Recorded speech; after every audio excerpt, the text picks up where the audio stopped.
हमको उम्मीद है आप सब खैरियत से होंगे। आज हम हमारी सेकेंड ईयर की कंप्यूटर को पढ़ने वाले हैं, जिसमें हम डेटाबेस के पोर्शन को डिस्कस कर रहे हैं। सबसे पहले इसमें हम लेक्चर नंबर 5 को डिस्कस कर रहे हैं, जो कि है हमारे पास चैप्टर नंबर 1 से लिया गया है, जो कि है disadvantage of file processing system.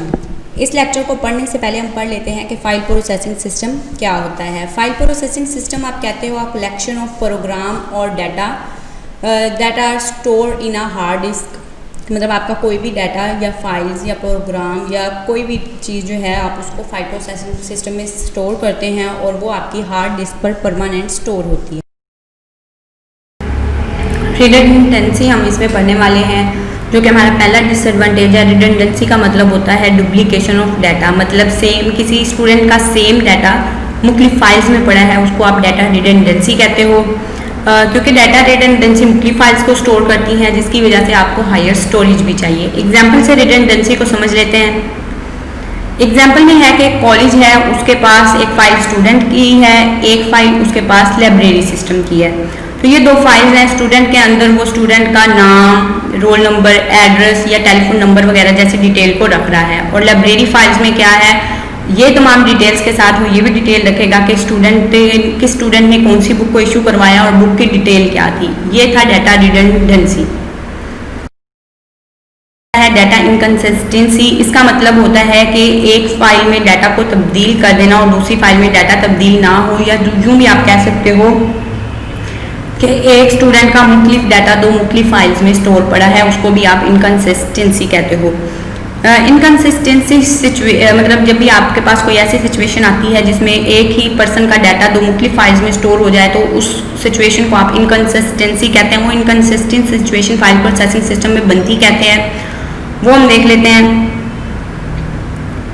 Example इसमें हम देख लेते हैं कि हमारे पास वही है कॉलेज स्टूडेंट फाइल वाली और लाइब्रेरी फाइल वाली। स्टूडेंट के अंदर स्टूडेंट की डिटेल में इंफॉर्मेशन पड़ी है, लाइब्रेरी में स्टूडेंट की फर्दर मतलब उसका नाम, बुक्स वगैरह, एड्रेस वगैरह वो तमाम चीज़ें सेव पड़ी हैं। स्टूडेंट फाइल के अंदर से स्टूडेंट का एड्रेस चेंज हुआ है, उसने एडमिन के पास आकर अपना एड्रेस चेंज करवा लिया है, लेकिन लाइब्रेरी फाइल में वो एड्रेस चेंज नहीं हुआ।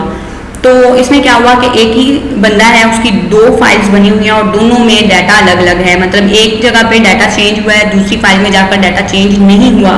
तो इसी सिचुएशन को हम इनकंसिस्टेंसी सिचुएशन कहते हैं। Program data dependency. इसमें क्या होता है कि आपके पास दो फाइल्स होती हैं जिनमें आपस में रिलेशन होता है। एक फाइल डाटा फाइल और दूसरी program file, application file, software file हो सकती है। इन दोनों का आपस में रिलेशन होता है। अब एप्लीकेशन फाइल या प्रोग्राम फाइल्स क्या होती हैं, तो एप्लीकेशन फाइल्स को हमेशा डेवलप किया जाता है आपकी डाटा फाइल के मुताबिक। जैसी डाटा फाइल का फॉर्मेट होगा उसी के अकॉर्डिंग आपकी एप्लीकेशन डिज़ाइन की जाएगी। अगर आप डाटा फाइल में से कोई चीज़ों को चेंज करते हो तो आपकी एप्लीकेशन फाइल ऑटोमेटिक चेंज करेगी। ऑटोमेटिक आपको चेंज करना होगा, उस पूरे की पूरी फाइल को दोबारा से डेवलप करना होगा, क्योंकि आपने फाइल फॉर्मेट को चेंज किया है। जैसे आप पोस्ट कोड है, अगर आप उसको चेंज करते हो तो उसके अकॉर्डिंग उसकी जो एप्लीकेशन फाइल पड़ी है आप उसको भी तब्दील करोगे। अगर आपने पोस्ट कोड की लेंथ चेंज की है तो आपको एप्लीकेशन उसका सॉफ्टवेयर भी तब्दील करना पड़ेगा। तो सॉफ्टवेयर को तब्दील करना काफ़ी कॉस्टली पड़ जाता है, तो इसीलिए फाइल प्रोसेसिंग में ये भी एक बड़ा डिसएडवांटेज है। लैक ऑफ फ्लेक्सिबिलिटी में क्या है, लैक ऑफ फ्लेक्सिबिलिटी में है कि ये ज़्यादा फ्लेक्सिबल नहीं है, आप इसमें चेंजिंग वगैरह नहीं कर सकते। फाइल प्रोसेसिंग सिस्टम इस चीज़ की इजाज़त नहीं देता।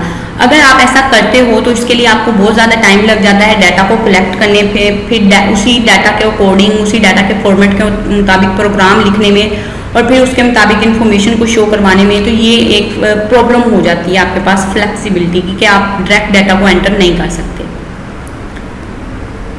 इसके बाद आ जाता है इंटीग्रिटी प्रॉब्लम। इंटीग्रिटी का मतलब होता है reliability and accuracy of data. Data का भरोसेमंद और बिल्कुल रूल्स एंड रेगुलेशन के मुताबिक बना हुआ होना, जबकि फाइल प्रोसेसिंग सिस्टम में ऐसा नहीं होता।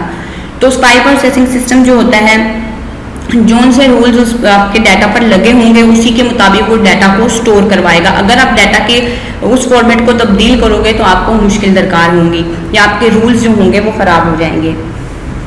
अगर इसकी एग्जांपल दूं तो मैं आपको एक एग्जांपल देती हूँ कि एक मतलब रूल्स लगे हुए थे कि रोल नंबर ऑफ स्टूडेंट्स जो हैं वो आप नंबर्स वैल्यूज़ में एंटर नहीं करोगे, आप उसको करैक्टर्स में वर्ड्स की फॉर्म में ही एंटर करोगे। जैसे रोल नंबर है तो ONE 1, इस तरह से आप करैक्टर्स को मेंशन करेंगे, मार्क्स को भी इसी तरह से।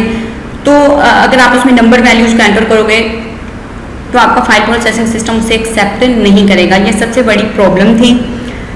इसमें अगर आप देखें कोई अननोन बंदा है या न्यू बंदा आया है, उसने इस चीज़ पर ध्यान नहीं दिया, उसे लगा कि रोल नंबर और मार्क्स नंबर वैल्यूज हैं, जब वो ये एंटर कर देगा तो फिर एक बहुत मुश्किल काम हो जाएगा दोबारा से फाइल प्रोसेसिंग सिस्टम को उन रूल्स पर अप्लाई करवाने में, मतलब आपको फिर से अपनी एप्लीकेशन को तब्दील करना पड़ेगा। तो ये थी इंटीग्रिटी प्रॉब्लम। सिक्योरिटी प्रॉब्लम क्या थी कि डाटा जो है या फाइल प्रोसेसिंग सिस्टम जो है वो डाटा की सिक्योरिटी प्रोवाइड नहीं करता। अनऑथोराइज पर्सन आकर आपके डाटा को डैमेज कर सकता है। हो सकता है कि एक ही फाइल प्रोसेसिंग सिस्टम पर ज़्यादा यूज़र काम कर रहे हैं, तो एक यूज़र गलती से या जानबूझकर आपके डाटा को डेल कर देता है। तो ये भी फाइल प्रोसेसिंग सिस्टम का सबसे बड़ा मसला था फाइल प्रोसेसिंग सिस्टम में हम पढ़ेंगे डेटाबेस क्या है, उसके मेजर कंपोनेंट्स कौन कौन से हैं। इंशाल्लाह आपको ये लेक्चर पसंद आएगा और मज़ीद आने वाली वीडियोज़ में हम आपको डेटाबेस से रिलेटेड फर्दर इंफॉर्मेशन को देते रहेंगे। इसी के साथ हमारा लेक्चर यहीं पर कंप्लीट। आपको पसंद आया होगा। Thanks for watching. अल्लाह हाफिज़।